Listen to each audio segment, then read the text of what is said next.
যে আশঙ্কা করা হচ্ছিল যে আজকে সকালে যে ঘটনা দেখেছি বিজেপির যে ফ্যাক্ট ফাইন্ডিং টিম, সেই ফ্যাক্ট ফাইন্ডিং টিমকেও আটকে দেওয়া হয়েছিল এবং অধীর চৌধুরী তিনি যাবেন বলেছিলেন, তিনি কিন্তু তার মিছিল যখন এসে পৌঁছালো এই ব্যারিকেডে, সেই মিছিলকেও আটকে দেওয়া হলো। কংগ্রেস কর্মীরা রয়েছেন, অধীর চৌধুরী তিনি হেঁটে আসছে, তার আগে কয়েকজন কংগ্রেস কর্মীর সঙ্গে বচসা শুরু হয়ে গিয়েছে। দীপ্তেন্দুকে একটু ছবিটা দেখাতে বলছি। অধীর চৌধুরী তিনি এসে পৌঁছে গিয়েছেন এবং তার আগেই কংগ্রেস কর্মীদের সঙ্গে কার্যত ধস্তাধস্তি বেঁধে গেল পুলিশের। পুলিশ ব্যারিকেড করে এখানে দাঁড়িয়ে রয়েছে এবং স্পষ্ট জানিয়ে দেওয়া হয়েছে কাউকে এই ব্যারিকেড পার করে সন্দেশখালি যেতে দেওয়া হবে না।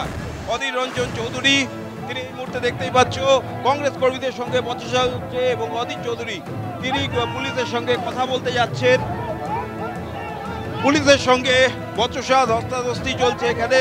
পুলিশ স্পষ্ট জানিয়ে দিয়েছে রামপুরের যে ব্যারিকেড, সেই ব্যারিকেড পার করে সন্দেশখালি যেতে দেওয়া যাবে না। 144 ধারা জারি করা আছে সন্দেশখালি, ধাবাখালি, মোট 19টি জায়গাতে।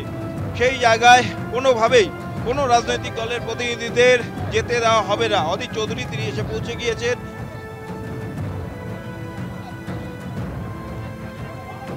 ব্রতদীপ ভট্টাচার্য আমাদের যে ছবি দেখাচ্ছে, রামপুরে এই মুহূর্তে কংগ্রেস কর্মী সমর্থকরা এবং অধীর চৌধুরী নেতৃত্বে তারা পৌঁছে গিয়েছেন এবং যথারীতি রামপুরে তাদেরকেও বাধা দেওয়া হয়েছে। একেবারে ব্যারিকেড করে দাঁড়িয়ে দেখতেই পাচ্ছ পুলিশের সঙ্গে ধস্তাধস্তি চলছে এই মুহূর্তে কংগ্রেস কর্মীদের।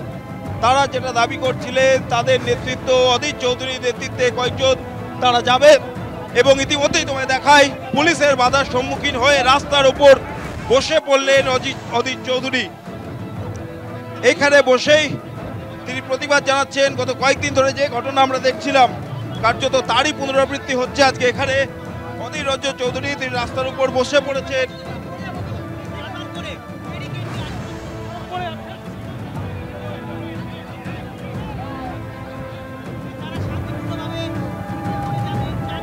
অধীর চৌধুরীর সঙ্গে কংগ্রেস কর্মীরা তারা এই সরবেরিয়া রোডে বসে পড়েছেন।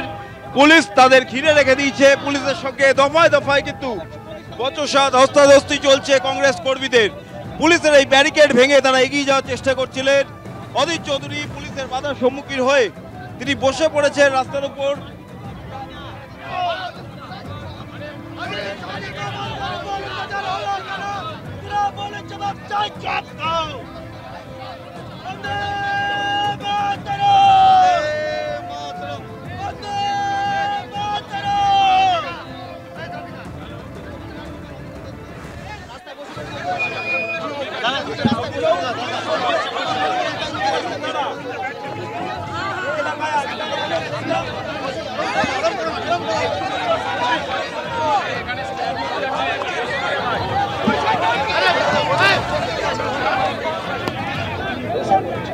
দেখতেই পাচ্ছ কার্যত উত্তাল পরিস্থিতি তৈরি হয়ে গেছে রামপুরে। সকাল থেকে কিন্তু প্রথমে বিজেপির ফ্যাক্ট ফাইন্ডিং টিম, তারপরে এবার প্রদেশ কংগ্রেসের সভাপতি অধীর রঞ্জন চৌধুরীর নেতৃত্বে কংগ্রেসের একটি মিছিল আসে এবং সেই মিছিল পুলিশ ফের আটকে দিল। রামপুরে সন্দেশখালির উদ্দেশ্যে অধীর চৌধুরী এসেছিলেন সেখানকার মানুষের সঙ্গে কথা বলবেন বলে, কিন্তু তার আগেই পুলিশ রামপুরে তাদের সেই মিছিল আটকে দেয়। পুলিশের সঙ্গে বচসা ধস্তাধস্তির পর প্রদেশ কংগ্রেস সভাপতি অধীর রঞ্জন চৌধুরী এবং কংগ্রেস কর্মীরা রাস্তায় বসে পড়েছেন এবং রাস্তায় বসেই প্রতিবাদ জানাচ্ছেন। পুলিশের সঙ্গে বচসা ধস্তাধস্তি, এবার রাস্তায় বসে পড়েছেন অধীর রঞ্জন চৌধুরী। একেবারে রামপুরে তাদের আটকে দেওয়া হলো।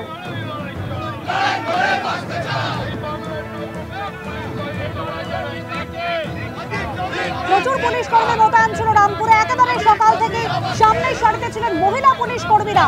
যখন মিছিল করে এলেন কংগ্রেসের প্রতিনিধি দলের সদস্যরা, আটকে দেওয়া হলো তাদের। কিছুক্ষণের বচসা ধস্তাধস্তি, এবার রাস্তায় পরে বিক্ষোভ দেখাচ্ছে কংগ্রেস। পাশাপাশি সকালের ছবি রেখেছে আপনাদের সামনে বিজেপির ফ্যাক্ট ফাইন্ডিং টিমের সদস্যরা যারা গিয়েছিলেন সন্দেশখালিতে যেতে চেয়েছিলেন রামপুরে, তাদেরও আটকে দেওয়া হয়। দীর্ঘক্ষণ তারা সেখানে বসে পড়েন, অনুরোধ করেন যাতে তাদের ঢুকতে দেওয়া হয়। 144 ধারা জারি থাকার কারণে তারা 4 জন যাবেন বলে জানাচ্ছিলেন পুলিশ কর্মীদের, কিন্তু তা সত্ত্বেও যেতে দেওয়া হয়নি তাদের। বাধাপ্রাপ্ত হয়ে সেখানেই বসে পড়েন বিজেপির ফ্যাক্ট ফাইন্ডিং টিমের সদস্যরা। আর এবার কংগ্রেস